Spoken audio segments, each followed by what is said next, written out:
Всем мои добрые пожелания, кто смотрит это видео. Я начинаю писать видеоуроки по изучению хакасского языка. И прежде чем приступить к изложению материала, я хочу все же дать свое понимание фундаментальных основ изучения хакасского языка. Зачем это нужно? Ну, у меня тут есть небольшой текст, который я написал было давно, но он еще не был реализован, так он был, готовился этот текст как раз вот подобного рода видеоуроком. Я его зачитаю, этот текст, если кому надо, потом я скину на сайт, если кому-то пригодится для использования, не знаю, вот для любого, в общем, употребления. Ну и вот следующий текст, который я когда-то готовил. В мире на сегодняшний день множество языков, и этим богато человечество. Слово – единственное преимущество и достоинство человека перед остальным миром наших живых собратьев по разуму на Земле. Животный мир очень разнообразен, и познать всю его полноту одному человеку практически невозможно. Таков и мир языковой полифонии.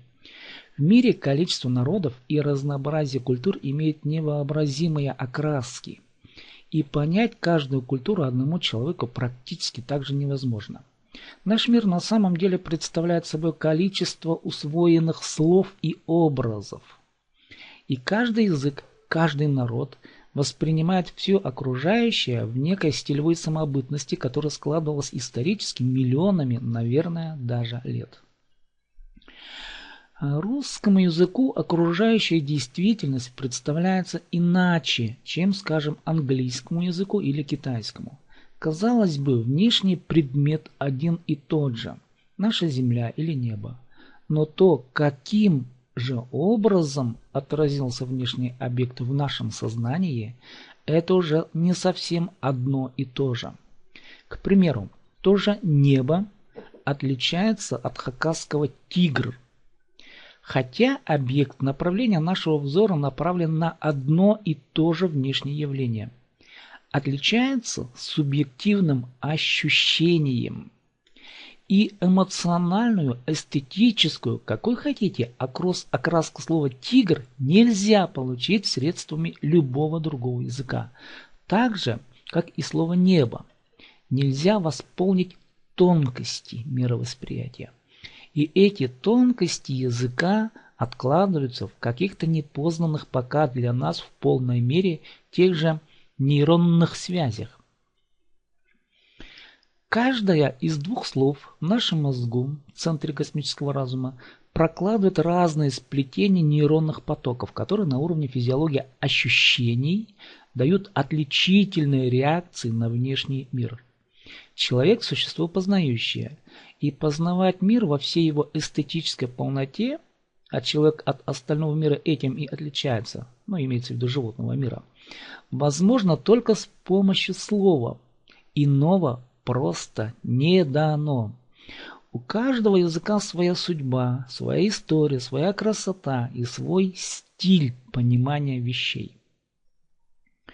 Что же может дать изучение хакасского языка тому человеку, который решил притронуться к тайнам одного из множества языков? Понятно, что он не относится к языкам, получивших наибольшее распространение в мире, и тем не менее хакасский язык является одним из представителей тюркской группы языков, на котором говорят десятки народов мира. Начнем с ближайших родственных языков – шорский, алтайский, тувинский.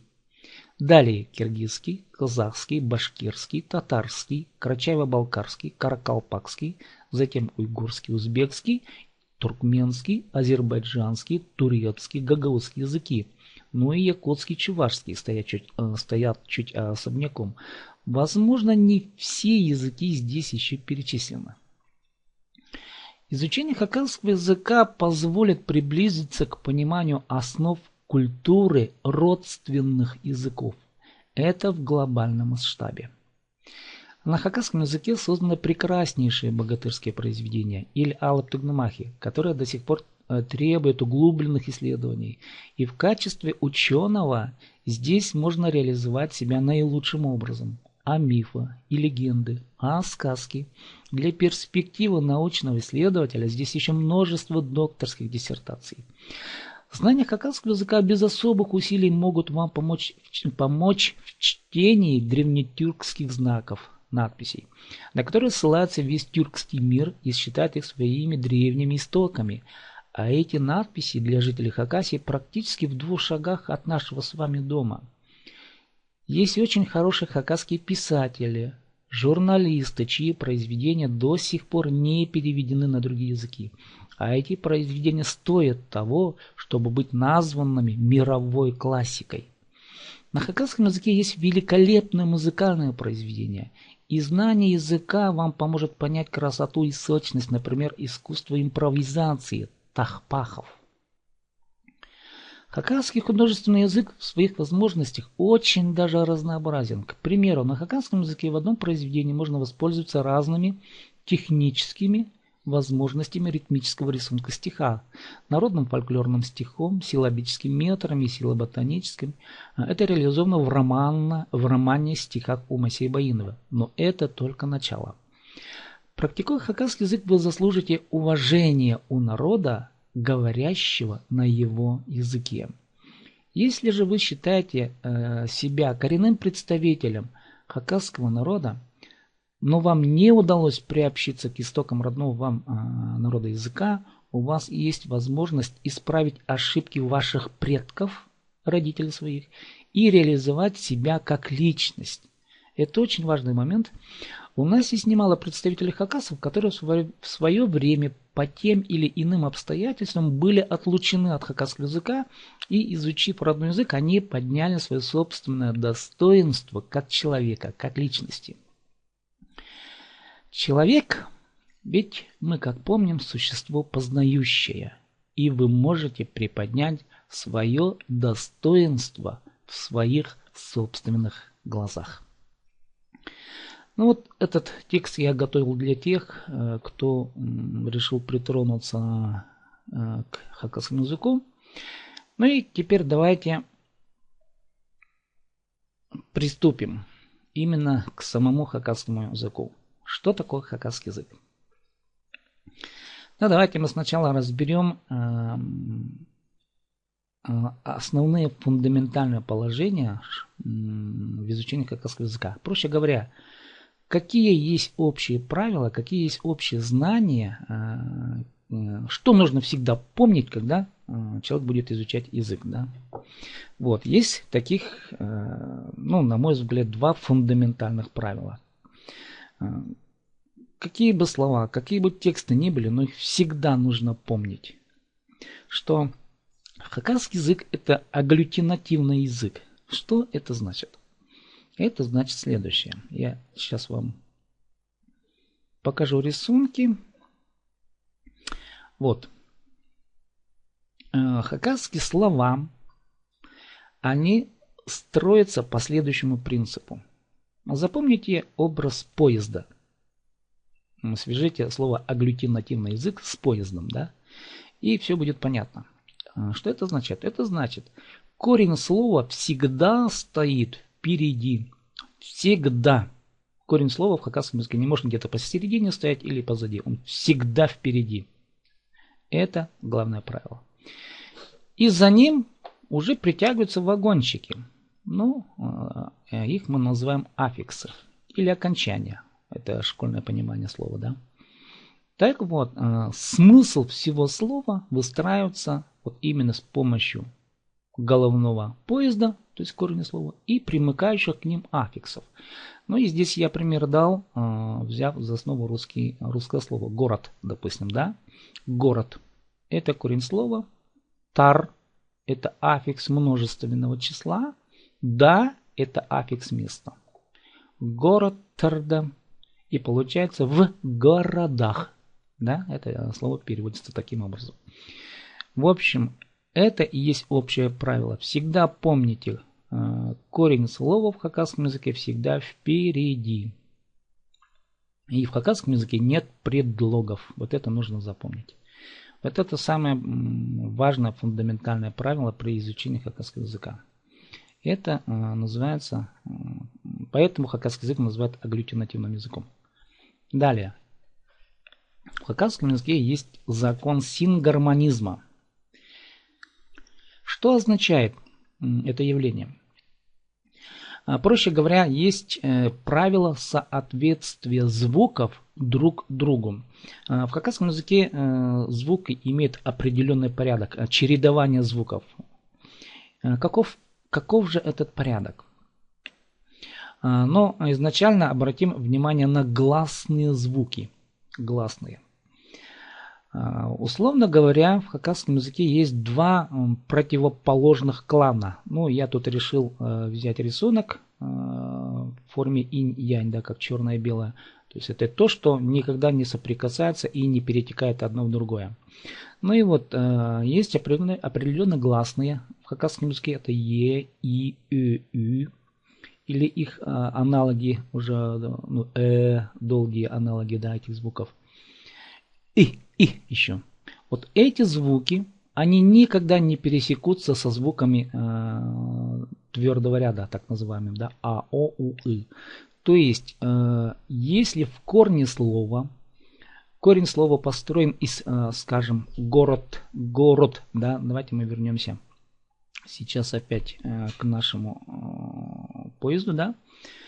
Вот город — это звуки твердого ряда. И здесь не может быть, дальше в аффиксах не могут быть звуки из, скажем, левой части, да, ю или е. Почему этого делать нельзя? Это закон соответствия чередования звуков, то есть закон сингармонизма. Поэтому будет только а не е, да. Город Тарда, город Терде никак нельзя. Только звуки твердого ряда. Вот это и есть закон сингармонизма.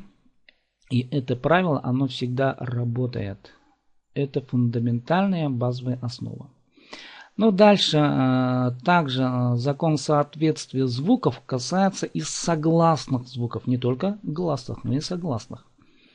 Ну, допустим, как это выражается? Ну так вот, теперь мы говорим о согласных. К глухим согласным всегда будет примыкать только глухое согласное. То есть к глухому глухое. К звонкому только звонкое. И к гласному примыкает группа сонорных согласных. Ну, допустим, это сонорные гласные, и им примыкает только группа сонорных. Вот то есть есть такое правило.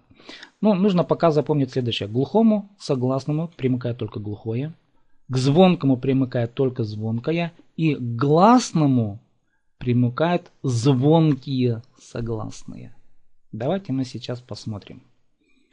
Туре оканчивается на гласное, значит должно быть звонкое согласное или сонорное. Туралар никак не может примыкать глухое. Кзи либо сонорное, либо звонкое. Кзелер. И видите слово с мягким рядом. Да? Кзелер, кзелар никак не может быть. Сан сонорная цифра. Саннар примыкает сонорная. В корне слова твердое гласное а. И также здесь твердое гласное а.